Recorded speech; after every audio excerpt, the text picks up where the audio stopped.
जय हिंद, स्वागत है आपका लाइव टाइम में। मैं हूं आपके साथ संजय यादव। पहलगाम आतंकी हमले के बाद देश भर में लोगों का आक्रोश और उबाल देखने को मिल रहा है। आतंकवादियों की इस कायराना करतूत का बदला देश इस वक्त चाह रहा।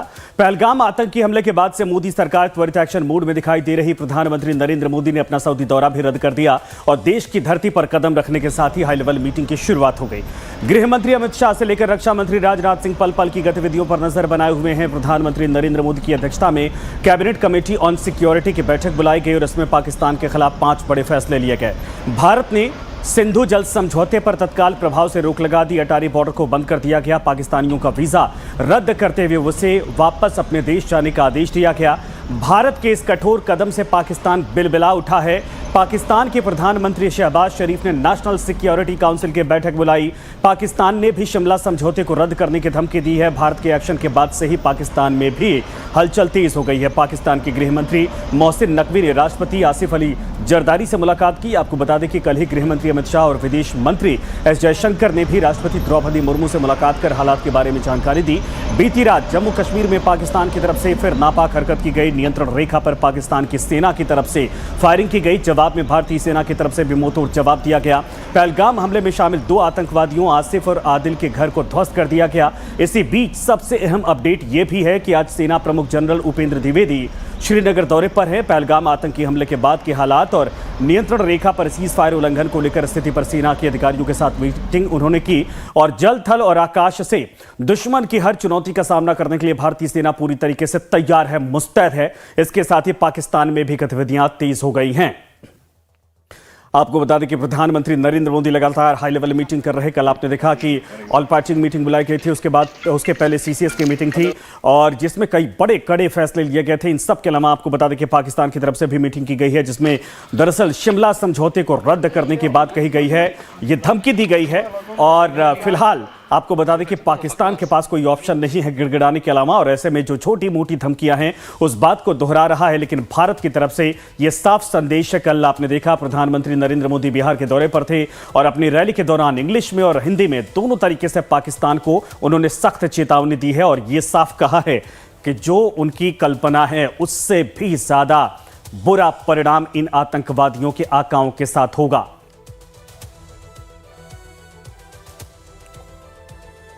तो पीके सहगल साहब इस वक्त हमारे साथ रक्षा विशेषज्ञ मौजूद हैं। इसके अलावा पीके मिश्रा जी रक्षा विशेषज्ञ, दोनों लोगों का स्वागत है। सहगल साहब, शुरुआत में आपसे ही करना चाहूंगा, ये पाकिस्तान की तरफ से जो गीदड़ भभके दी जा रही कि शिमला समझौता रद्द कर देंगे, इसके अलावा हम भी तैयार हैं। कल वहां के कई नेताओं ने, आज तो वहां के रक्षा मंत्री तक ने कह दिया कि अगर कोई 4 आने से अगर हमें धमकी देता है, हमारे ऊपर हमला करता है तो हम 6 आने से इसका जवाब दे देंगे। सवाल यह पैदा होता है कि भारत की तरफ से क्या कोशिश की जाएगी और यह पाकिस्तान की धमकी को क्या वाकई में गंभीरता से लेना चाहिए या फिर गीदड़ भभकी है? देखो, पाकिस्तान कंप्लीटली बुखला गया है। पाकिस्तान को ये नजर नहीं आ रहा था कि हिंदुस्तान का रिएक्शन इतना जबरदस्त होगा। जो पाकिस्तान ने पहलगाम में किया, वास्तव में हिंदुस्तान की आत्मा के ऊपर हमला था। हमसे हमारी सबसे बड़ी ताकत है हमारी डाइवर्सिटी के उसने के ऊपर हमला किया। चुन चुन के मजहब को निगाह में रखते हुए लोगों को मारा और सारे के सारे जिनको मारा गया वो हिंदू थे। उसके बाद हिंदुस्तान ने बड़े स्ट्रॉन्ग मेजर्स लिए, इकोनॉमिक, डिप्लोमेटिक एंड पॉलिटिकल, और साथ ही साथ रक्षा मंत्री ने साफ तौर पे कहा है कि रिटेलिएशन तो होगी। और हमारे प्रधानमंत्री ने बड़ी स्ट्रॉन्ग चेतावनी दी है कि जो टेररिस्ट ने ये कार्रवाई की है, जो उनके पीछे उनके आकाश है और उनको जो सपोर्ट करते हैं, उनको हम धरती के किसी कोने पे भी हो उनको ढूंढ निकालेंगे, उनको डिटेक्ट करेंगे, उनको ट्रेस करेंगे और उनको ऐसा सबक सिखाएंगे जैसे उनके कल्पना के भी बाहर है। तो हिंदुस्तान ने साफ तौर पे कह दिया है कि हम बड़ा कोई एक्शन लेने जा रहे हैं। इस एक्शन से पाकिस्तान बुखला गया है। उनकी आर्मी, नेवी, एयरफोर्स को अलर्ट पे कर दिया गया है। आपको याद होगा कि जब हमने पूरी स्ट्राइक की थी उससे भी पहले पाकिस्तान की आर्म फोर्सेस फुल अलर्ट पे थी और इसी माफी जब हमने बालाकोट की स्ट्राइक की थी उसमें भी फुल अलर्ट पर थी। उसके बावजूद हिंदुस्तान ने हर प्रकार की सक्सेस को हासिल किया। पाकिस्तान काफी घबराया हुआ है क्योंकि उसको समझ नहीं आ रहा हिंदुस्तान क्या करने जा रहा है। हमने साफ तौर पे कहा कि इस बारी का जो हमला है वो पिछले हमलों से बहुत ज्यादा पनिशिंग होगा और ये हमला जो है एयरफोर्स के एसेट्स के साथ हो सकता है, आर्मी के एसेट्स के खिलाफ हो सकता है, आतंकवादियों के एसेट्स के खिलाफ हो सकता है और पाकिस्तान की नेवी के। इससे पाकिस्तान जो है उसको कंप्लीटली कंफ्यूज हो गया है क्योंकि उसको high state of confusion and total nervousness कि हिंदुस्तान का हमला कब आएगा, कैसे आएगा, क्या ये आर्मी करेगी, क्या एयरफोर्स करेगी, क्या नेवी करेगी, या इन कॉम्बिनेशन होगा। इससे उन्होंने भी कुछ जवाबी कार्रवाई की है। उन्होंने कहा कि जहां तक शिमला समझौता था उसको हम रद्द कर रहे हैं। उससे हिंदुस्तान को और पाकिस्तान को जो लाइन ऑफ कंट्रोल है, जिसको एक्सेप्ट किया गया था as a de facto border after बिल्कुल सही। 71 वॉर, अभी दोनों साइड में से कोई भी उसको ऑल्टर कर सकता है। तो हिंदुस्तान का बहुत बड़ा मौका है इस समय, अगर उसको बॉर्डर को ऑल्टर करना है तो हम कर सकते हैं। दूसरा, उसने कहा अपने सीज फायर जो था मान्यता दी हुई थी, उसको भी सीज फायर को हम नहीं एक्सेप्ट कर रहे। तो कल रात से उन्होंने 24 घंटे में कई जगहों पर छुटपुट फायरिंग की है, जिसके जवाब में हिंदुस्तान ने भी रिटेलिएटरी फायर की है। हमारे यहाँ तो कोई कैजुअलिटीज नहीं हुई, ना सिविलियन ना सर्विसेज की तरफ से, लेकिन मुझे पक्का यकीन है हमने पाकिस्तान के कुछ पोस्टों को उड़ाया होगा, जिसपे के बारे में हम जिक्र नहीं कर रहे फॉर ऑब्वियस रीजंस। और अभी बड़ा नहीं, रात भर लाजमी है फायरिंग कि होती रही, सवाल यही गंभीर हो जाता है, पाकिस्तान को इतनी बौखलाहट किस बात को लेकर है? सर मैं आपके पास दोबारा आता हूं, पीके मिश्रा जी के पास में चलते हैं। क्या ये सच में जो पीके सहगल साहब कह रहे हैं कि हमारे पास अपॉर्चुनिटी है कि जो पीओके है उसको फिर से कब्जे में लेने का, कि अगर शिमला समझौता रद्द करता है पाकिस्तान तो ये खुले तौर पर फिर सीमाओं और बाउंड्री का कोई महत्व रह नहीं जाता है? जैसे हमने 1971 में किया था, 10,000 स्क्वायर किलोमीटर से ज्यादा हमने कब्जा किया था, वो सौहार्द के तौर पर वापस कर दिया। क्या ये पाकिस्तान ने खुद एक तरह से मौका दे दिया है भारत को, भाई गलती की है, गलती का खामियाजा तो भुगतना पड़ेगा, और वैसे भी पीओके नासूर बना हुआ है, उसको भारत में मिलाना ही है? संजय देखिए, हम बहुत बड़े बड़े गलती कर चुके हैं पाकिस्तान के साथ। पहले तो जवाहरलाल नेहरू ने गलती किए थे जब आयुब खान के साथ सिंध समझौता किए थे। उन्होंने एक तरफ से भारत को बेच दिया था, हम 1 भाग पानी लेंगे तो वो 5 भाग पानी लेंगे, ऐसे हमारा लीडर्स थे। और मैं बड़ा क्लियर बोलता हूं, मुंबई अटैक हुआ, air chief marshal Fali Homi मजर गए थे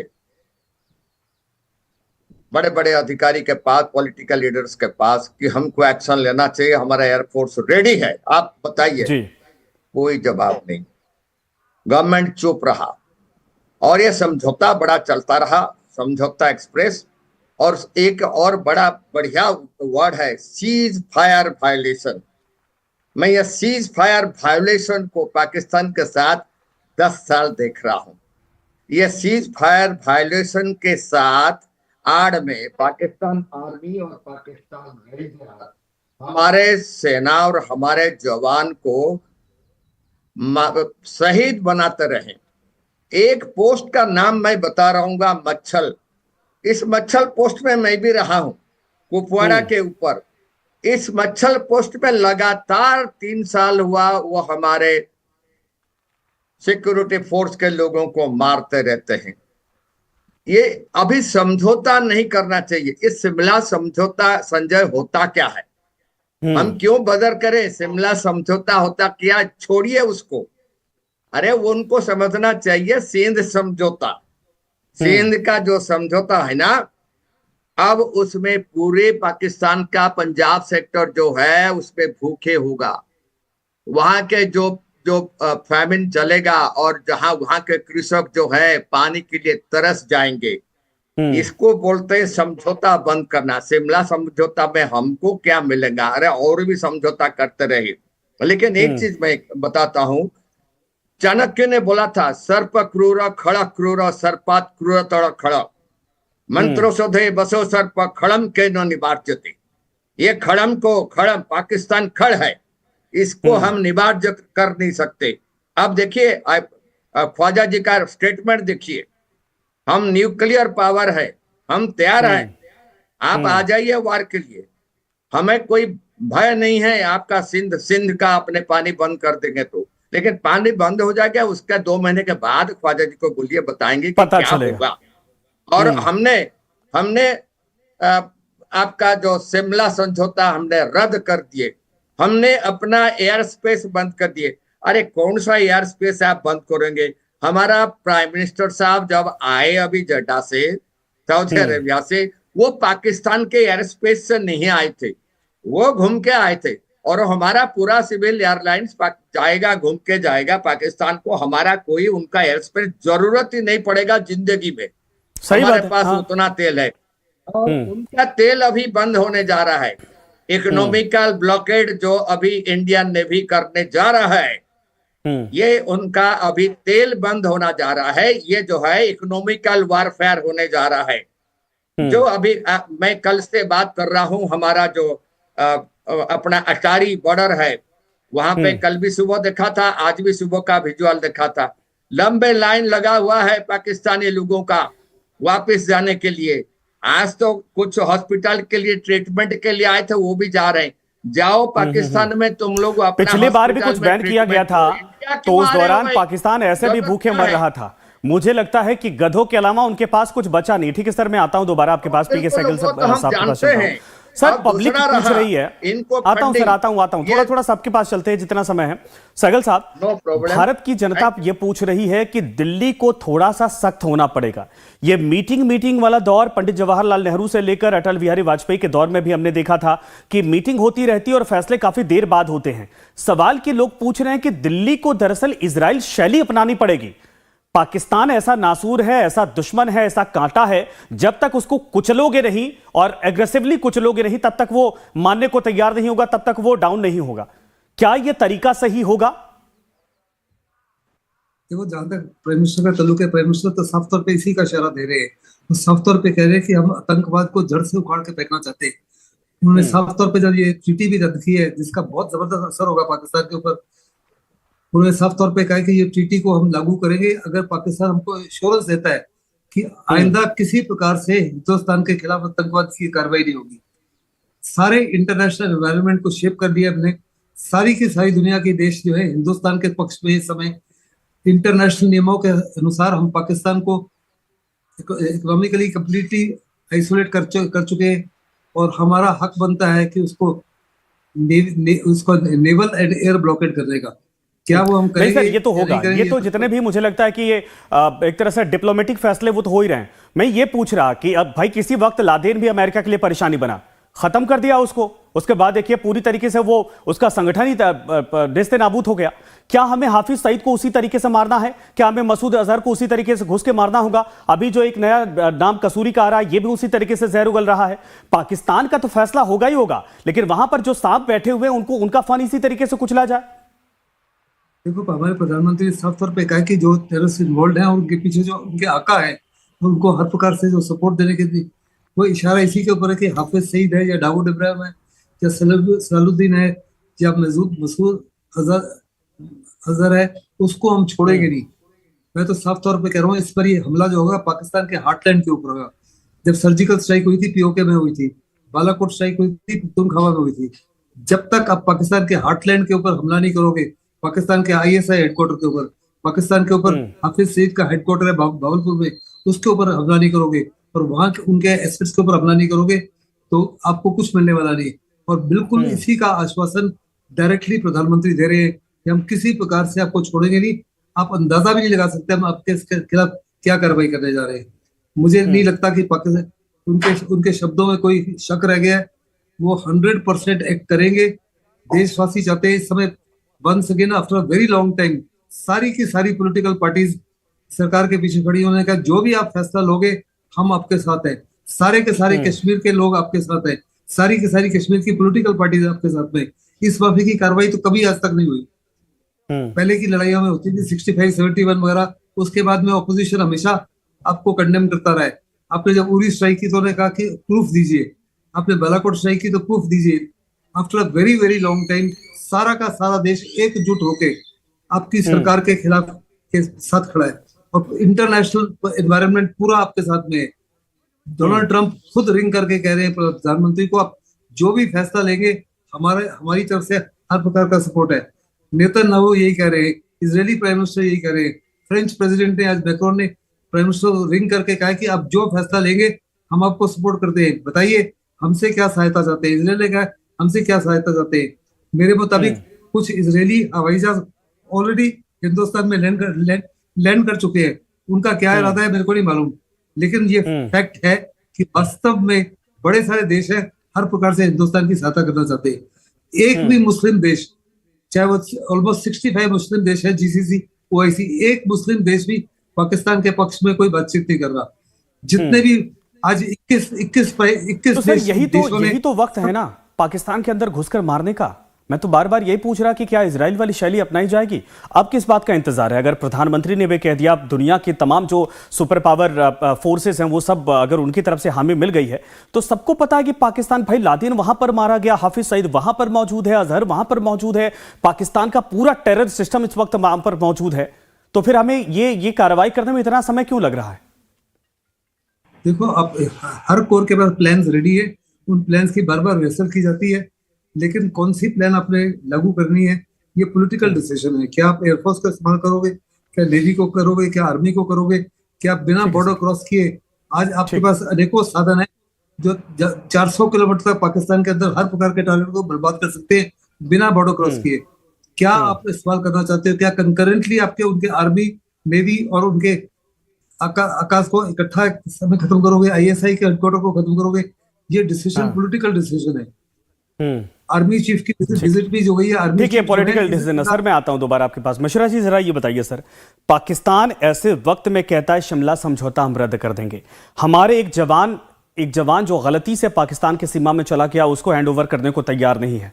इन सब के अलावा इसी बीच वो कह रहा है कि हम जो मिसाइल परीक्षण करने जा रहे हैं, ये जो खोखली ताकत दिखाने की कोशिश की जा रही है, ये क्या संदेश देना चाह रहा है पाकिस्तान? क्या बौखलाया है, डरा है? आज तो बातों से थोड़ा ये समझ में आ गया जब वहां के रक्षा मंत्री ये कहते हैं कि मोदी कुछ भी कर सकता है।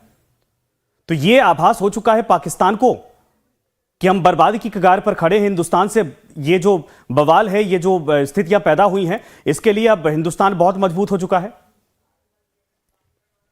संजय, मैं क्लियरली आप एक जवान के बारे में बताए, अब मैं क्लियरली बताऊं, ठीक है हम अभिनंदन को तो ले आए थे, अगर इस टाइम पे एक जवान बेशक उनके वहां चला भी गया है, उसको इतना गुरुत्व नहीं देना चाहिए इस वक्त में। हमारा नेशन सबसे ऊपर है, ये इसको हम साइडलाइन करते हैं क्योंकि हमको नेशन के बारे में सोचना पड़ेगा।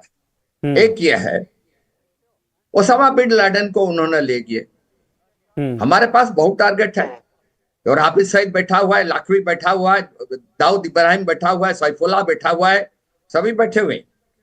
टारगेट पता है, चारों के चारों को उन्होंने 3 दिन हुआ शिफ्ट कर चुके हैं अलग लोकेशन में, उनका लोकेशन में चारों के चारों नहीं है। एक और चीज मैं बताना चाहता हूं, 42 के 42 training camp Pakistan occupied Kashmir में जो था पीओके में, हमारा कश्मीर के ऑपोजिट 42 के 42 जो है ट्रेनिंग कैंप, जिहादी training camp, they have shifted. 125 जो लंचिंग पैड था, वो लंचिंग पैड टेम्पररी था, टेंट में सब निकाल दिया गया है। उनको पता है हम कहाँ हिट करने जा रहे हैं। तो ये अब ये जो शिफ्ट हुआ, कैसे पता लगता है? हम लोग, हमें पता लगता रहता है कि ये क्या कर रहे हैं। तो इनको देखिए, ये जैसे इंसिडेंट हुआ पहलगाम का, और जैसे मधुबनी में प्राइम मिनिस्टर साहब बोले, ये शाहजादा जी जो थे वो टर्की में एर्डोगान के पास चले गए थे ड्रोन्स का मदद मांगने। जी जिनपिंग को टेलीफोन हुआ कि हमारे जितने पाकिस्तान कश्मीर के सामने जितना एयर स्ट्रिप है उसको मॉडर्नाइज करिए, अटैक एयरक्राफ्ट वहां पर करिए। हमारा कराची एयरपोर्ट को आपने कराची और गाजार का सिक्योरिटी आप लोग देखिए, ये भीखमंगा देश जो है, इनको देखिए। अभी सर आपकी आवाज वैसे आपने इकट्ठा 2 पीके के साथ बात कर रहे हैं, एक पीके बोल रहा है, दूसरा पीके सुन भी रहा है। आप 2 पीके इकट्ठे हैं और दोनों सही बात बोल रहे हैं, और दूसरा बहुत अच्छे फ्रेंड बने हैं। और मैं ये क्लियर बताना चाहता हूं, ये जितना भी कर ले, क्योंकि भीखमंगा है और इनको 2 कंट्री फंडिंग कर रहे थे। एक जगह आता था आईएमएफ ब्लॉक हो रहा है, डोनाल्ड ट्रंप ने बता दिया आईएमएफ को, कोई कंगाल को कोई पैसा नहीं जाएगा। कतार और सऊदी अरेबिया जेडा ने पूरे फंडिंग 3 दिन वहां बंद कर दिए हैं। दूसरा रहिए 2, ये रहा टर्की, ये रहा चाइना। अब चाइना ऐसा एक कंट्री है जो कि बिना कुछ सोचते हुए ऐसे अपने आप मदद नहीं करेगा, या तो पूरा पाकिस्तान टेक ओवर करेगा या तो उनका गादार टेक ओवर कर जाएगा, जैसे उन्होंने हरमन टोटा वहां से खरीद लिया बिल्कुल श्रीलंका से। तो ये पाकिस्तान कंगाल हो चुका है, अपना देश को बेचेगा। लेकिन हमारा टारगेट जो है, आप देखिए प्रधानमंत्री जो अंग्रेजी में बोले थे मधुबानी में, हम उन जो आतताई है, जो मिलिटेंट है, उनके पीछे जो है और उनको जो प्लानिंग किए थे, जो प्लानिंग में इन्वॉल्व किए थे, उनका जमीन को ध्वंस करेंगे। फिर मैं बता रहा हूं, उनका जमीन को ध्वंस करेंगे। वर्ड मैंने बार बार बोल रहा हूं। इसका मतलब हिट कहां होना है हमें ये पता है, लेकिन ये चीज हम डिस्क्लोज नहीं कर सकते। और एक चीज है, हमारा ये जितना सर्जिकल स्ट्राइक होगा, ये डिसेप्शन मोड में होगा, और ये कोई नहीं है कि बता दिया जाएगा पूरा वर्ल्ड को कि हम परसों जा रहे हैं सर्जिकल स्ट्राइक करने के लिए। Certainly not. यस, उनको ऑलरेडी मिस्टर जयशंकर ने सभी एम्बेसडर को बता दिया है कि हम जरूर इसका बदला लेने जा रहे हैं। पूरा वर्ल्ड को पता है। पुतिन जी का स्टेटमेंट देखिए, जो दोनों न्यूक्लियर पावर के बीच में कोई बड़ा चीज होने वाला है, और यह होने वाला हो के रहेगा, क्योंकि ये मोदी जी का भाषण में था, ये हो के रहेगा। ये पाकिस्तान का न्यूक्लियर पावर वाला बार बार जो धमकी होती है, ये इस धमकी को कैसे लिया जाए? एक ही चीज न्यूक्लियर पावर की धमकी बार बार देता है। हाफिज सईद ने अभी कहा है कि अगर भारत पानी रोकता है तो इस दरिया में खून बहेगा। सवाल यह है कि ये घीतड़ भपकी जो दी जा रही है, किसके दम पर दी जा रही है? पाकिस्तान की खुद की इतनी हैसियत है क्या? सहगल साहब, जवाब इसका मैं चाहूंगा आपसे।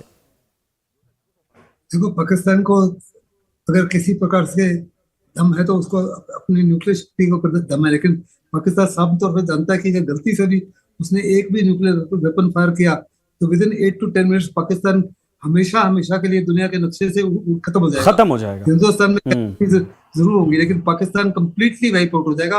It go back by 1000 years। और वो इंडिया के पास काबिलियत है, वो जानता है, इसलिए केवल और केवल धमकी दे रहा है। पहली बार भी उसने धमकी दी है, हमेशा ये धमकी दी है। उसके बावजूद भी हमने कारगिल वॉर भी की, उसके बाद भी हमने पाकिस्तान के खिलाफ कई बार कार्रवाई की, बालाकोट की स्ट्राइक की, उरी की स्ट्राइक की, और अभी भी प्रधानमंत्री ने साफ तौर पे कहा without an iota of doubt कि हम जो है, जो आकाश है, उनको भी खत्म करेंगे। उनके पीछे जो सपोर्टर्स है, जिन्होंने उनको प्लानिंग में मदद की, उनकी एग्जीक्यूशन में मदद की, इशारा है ISI की तरफ, इशारा है पाकिस्तान की आर्मी की तरफ। साफ तौर पे रक्षा मंत्री ने भी कहा है हम आर्मी के एसेट्स को भी हिट करेंगे।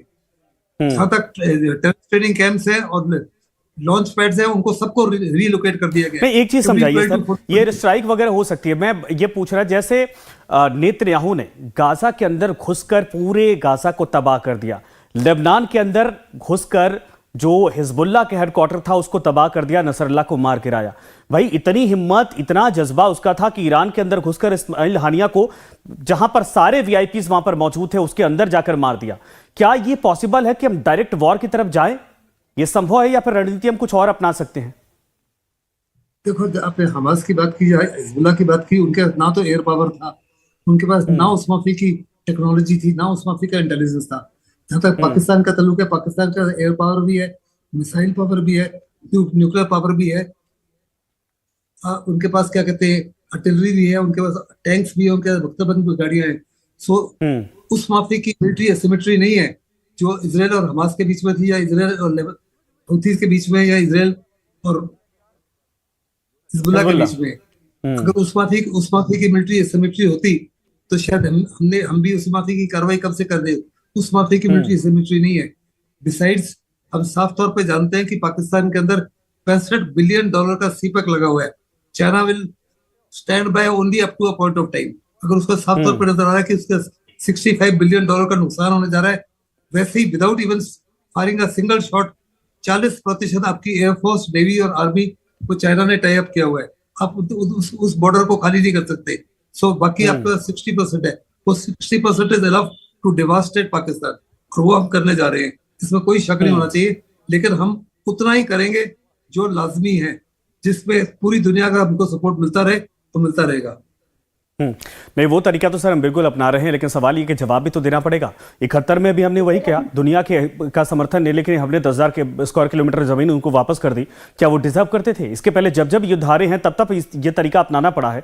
क्या अब वो गलतियां नहीं कर दी है ना? और जवाब ऐसा देना कि इसके बाद ये उभर ना पाए, क्योंकि कितनी बार अब छोड़ोगे? ये पाकिस्तान कभी सुधरेगा नहीं।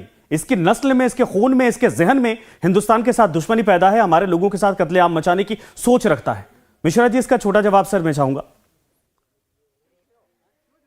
बिल्कुल, आप देखिए, पाकिस्तान को आप बिलीव नहीं कर सकते। और मैं ये बताना चाहता हूं कि 71 का लड़ाई के बाद जब हमारे पास 91 से 92,000 तक सोल्जर सरेंडर करिए, हम उनके साथ समझौता करके उन्हें वापस कर दिए।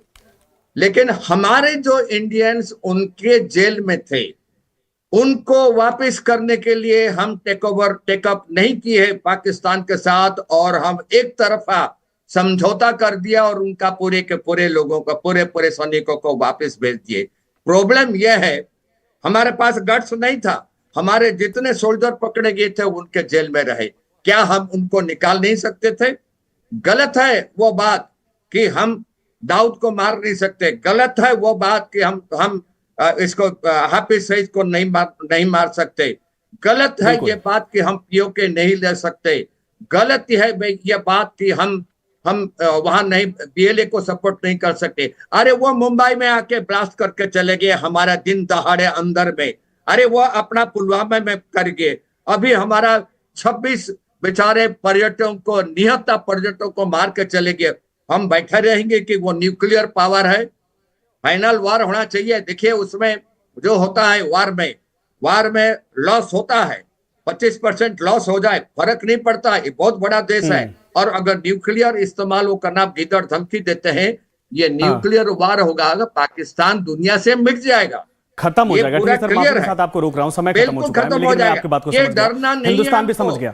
आप दोनों पीके का हमारे साथ जुड़ने के लिए, समय देने के लिए लाइव टाइम्स को बहुत बहुत धन्यवाद। लेकिन ये जरूर है कि इस वक्त देश के अंदर जो रोष उबाल मान रहा है, सब लोग